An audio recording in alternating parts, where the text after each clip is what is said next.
Para sa salitang duda sa panlaping magduda, nagduda, nagdududa, magdududa.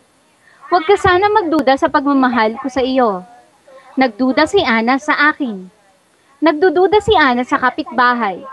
Magdududa ako sa iyo kung ganyan ka. Para sa panlaping ipagduda, ipinagduda, ipinagdududa, ipagdududa. Tama bang ipagduda niya sa kanya lahat ng nangyayari?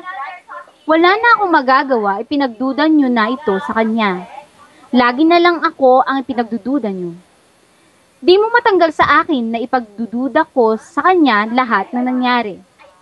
Para sa panlaping pagathan, pagdudahan, pinagdudahan, pinagdududahan, pagdududahan.